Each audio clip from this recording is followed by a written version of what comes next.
Near the very top of this ladder sits a throne, and almost no one on this list, no matter how far he climbs, will ever be allowed to sit on it, not for lack of skill.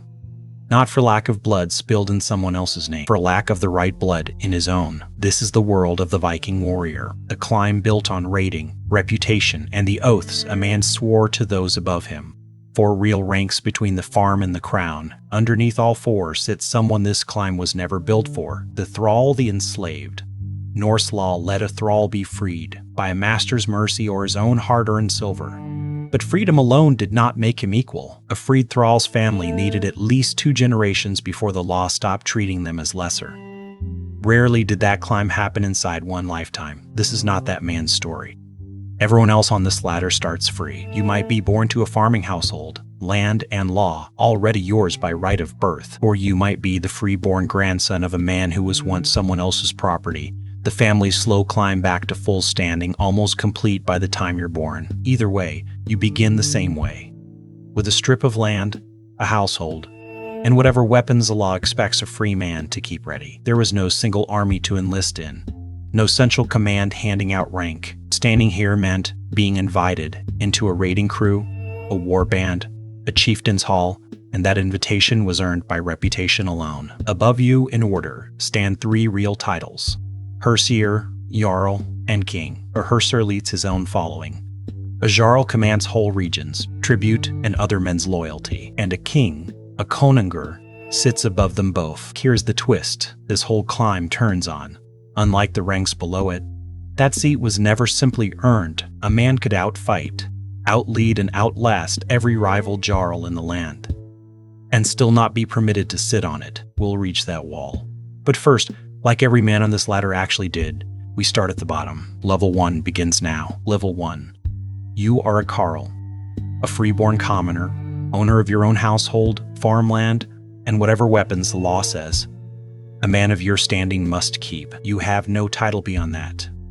But under Norse law, a Karl carries full legal protection. The right to own property, to marry, to speak, and to be paid compensation if you're wronged. Your life runs on the season. Spring planting, summer haying, and, if a crew will have you, a raiding voyage before the autumn slaughter. You train the way most Karls do. Axe, spear, and shield work practiced against your neighbors. Not drilled into you by any officer. Reputation is currency here. An insult to your honor, ignored, could cost you standing for the rest of your life. Answered wrongly, it could cost you your life outright. You do not enlist. You are invited into a chieftain's hall, a war band, a ship's crew, and that invitation is earned 1 voyage, 1 harvest, 1 kept oath at a time. At the Thing, the open-air assembly where free men gather to settle disputes and make law. You already have a voice.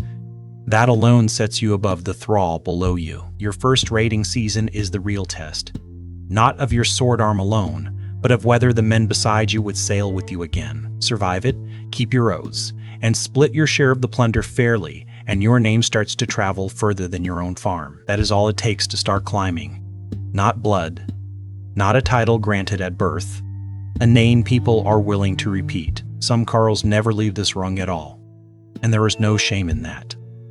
A respected farmer warrior with land, family, and a good name had already secured what this whole system was built to protect. But for the men the story follows, the ones who keep climbing, Level 1 is only ever the beginning. Level 2, you have sailed, fought, and come home again. Enough times that the sagas would call you in Drengr, a proven man of courage and honor. Not just a farmer who once picked up a sword. Your gear has improved. A better blade, a mail shirt if you can afford one. Weapons you've earned rather than simply inherited. You are trusted, with a real position in the shield wall now. Not shuffled to the back rank behind more seasoned men. Other Karls measure their own conduct against yours. Being compared to a known Drengr is, itself, a kind of honor. You have taken your fair share of plunder more than once by the same custom that governs every crew. Agreed shares, not free-for-all looting. You are still, by law, nothing more than a free commoner. But a chieftain building a following for next season's voyage now asks for you by name. That is the whole of what Level 2 means. Not a new title, but proof that the one you already have was earned, not assumed. Level 3. You are Hersir, leader of your own following. a warband, and a household answerable to you and no one else beneath the Jarl. This is the first true rank on this ladder, and every title above it is built on having proven yourself at this one first. You are responsible now for the men who follow you. Their pay and plunder, their standing when disputes reach the thing, their conduct on your ships and in your hall, where a Karl answers only for himself. A Hersir answers for an entire following's reputation, and its failures are now yours to carry. You report when a Jarl or king calls for ships and men, with your own following behind you, not as one more sword in someone else's line. You have earned real independent authority for the first time, whose voyage to join, whose feud to back, whose offer of alliance to accept. You have climbed as far as a single following, built on your own name alone, can take you. To rise further, far more men have to answer to you. Level 4. You are Jarl, a great chieftain commanding not one following but many, tribute from entire districts, and the loyalty of Hersir who answer to you. This is as far as wealth, warbands, and reputation alone reliably carry a man with no crown behind his name. You now command other commanders.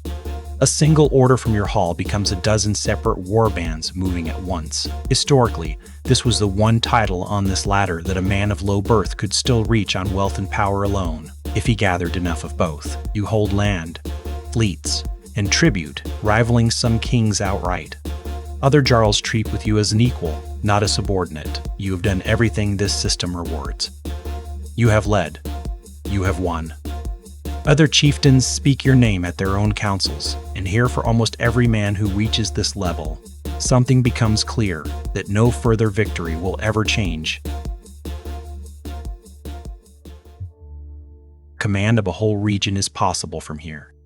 Command of armies loaned out by half a dozen allied Jarls is possible from here, but there is one seed in this entire system that ability alone was never built to reach. On one side stands the line the sagas trace back to Yngvi-Freyr and, through him, to the god Odin himself. On the other side stands everyone else. It is not a wall of skill.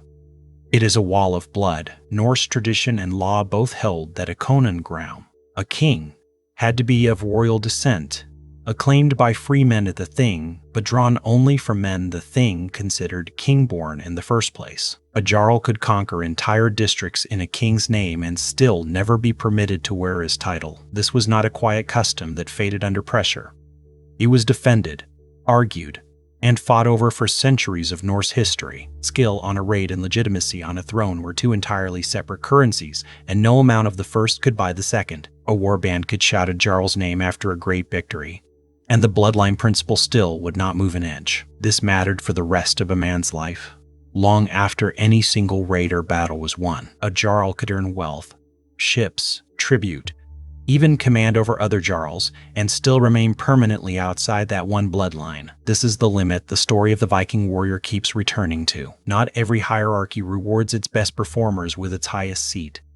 This one by law and custom almost never did. For every non-royal Jarl who ever lived, no matter how far he rose, this was the ceiling.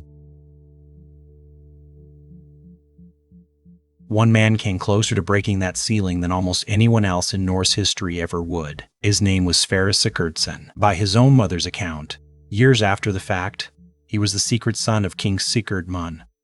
Many of his contemporaries and most historians since doubted it was true. He was not raised in a king's hall. He grew up the stepson of a comb maker in the Faroe Islands, trained for a life in the church, not on a throne. In 1177, he took command of the Birkebeiner, birch legs, a rebel following so poor its own name mocked the bark they wrapped around their legs in place of boots. For 7 years, he fought a sitting king for a crown. His own claim to blood was never fully believed. In 1184, he won, killing King Magnus Erlingsson in battle and taking Norway for himself. He reigned as king for 18 years, and his opponents never stopped attacking the one thing his sword couldn't settle: whether his blood was real. The church itself took their side. Sverre was excommunicated in 1104, his legitimacy publicly denied by the same religious authority that anointed every other Norwegian king. This was not one warrior winning a single battle. This was a comb maker's stepson holding a throne the entire system said required a bloodline he may never have actually had. History remembers Sverre precisely because what he achieved was almost unthinkable for a man of disputed birth. inside this hierarchy. And still, the fight over his blood never ended in his lifetime. The exception did not retire the rule. It spent 18 years proving how hard that rule was to break. Level 5. You are a Jarl of the first rank. The kind who could rule an entire kingdom in every practical sense without ever holding its crown. History has real examples of exactly this. The Jarls of Lade governed Norway for years at a time, commanding its armies and its tribute. While the king's title itself sat unclaimed or contested, you now hold real strategic power, not just command inside a single raid or campaign. Your name is known across the Norse world, discussed by other Jarls and kings planning wider wars and alliances. You are trusted to hold entire regions on your own authority, collecting tribute and enforcing law with no king standing over your shoulder. You command Hersir, who themselves command their own followings. 2 full layers of the ladder now answering to you. Even so, you remain entirely outside the one bloodline that was never open to you, exactly as you were at the very bottom. This is a level of power the Karl at the bottom of this ladder could barely imagine, and still short of what awaits above. Level 6. You are a proven ruling Jarl, one of only a handful trusted with power at this scale in the entire Norse world at once. Kings now weigh your support before making war, because your ships and your following could tip a war either way. You have accumulated real wealth in your own right, land, tribute, and treasure that owes nothing to any single raiding season. Some Jarls at this level married into royal families, binding their own house to the bloodline without ever quite joining it. You are close enough to a king's own council to see exactly which few men stand above you. Level 7. You are Lendmann, a landed man, one of the king's own sworn counselors, and among the very few permitted to hold land directly from him. This is one of the highest formal offices in the king's own household, held by only a small circle of men at any time. Your name is known throughout the king's court, not just within your own district. You are entrusted with real royal authority, sometimes governing an entire region in the king's name while he is elsewhere. To be trusted with land and law directly from a king's own hand was a height few men outside his sworn household were ever given. Level 8. You have been sworn into the herd, the king's own household. 60 to 90 men chosen from the most skilled and best connected warriors in the realm. This is not simply a higher formal rank. It is a different kind of standing entirely. The herd served as bodyguard, enforcer, and shock troops in battle, bound to the king by a personal oath, not a chain of command. Membership was drawn from proven warriors and the sons of trusted families, but the king still had to choose you specifically, by custom.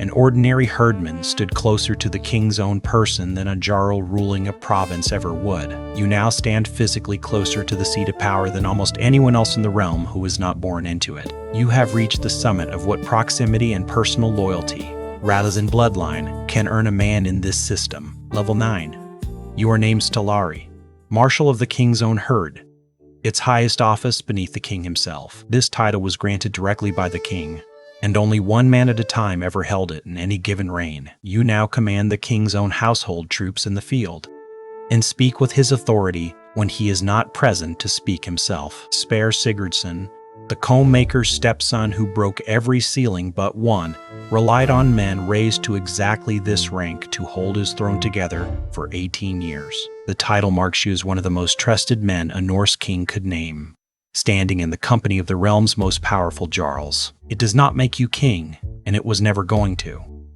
That was true the day you first swore your oath, and it remains true now. Level 10.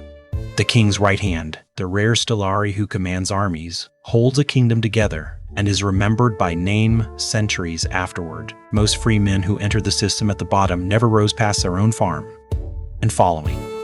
Fewer still ever reached this height. Some Stallari kept serving into old age, holding the realm steady through one king's death and the next one's rise. Some became the trusted regents and advisors of kings still too young to rule, shaping the kingdom without ever sitting on its throne themselves. In the sagas written down generations later by the very culture that once refused men like this, the crown, these names survive anyway. Sverre's own reign outlasted the men who spent it questioning his blood, and the throne he took by force his heirs would hold for 100 years after him. And still, in the strictest reading of the old law, most of the men who reached this height were exactly what they had always been: trusted, indispensable, and permanently outside the one bloodline that mattered. the wall a herd marshal reached through loyalty and command was never the same. While a king's son was simply born past, one kind of man inherited the ceiling. The other spent a lifetime climbing every rung this ladder was ever built to offer, and still found it there, waiting. This was the Viking warrior's hierarchy. A ladder that rewarded courage, loyalty, and command without limit, but never quite all the way to the top. You could give it your whole life, climb every rung the realm allowed, and reach a height only a handful of men in Norse history ever reached. And still, the one seat this whole system was built to protect would be exactly as far away as it was on the first day you swore your first oath.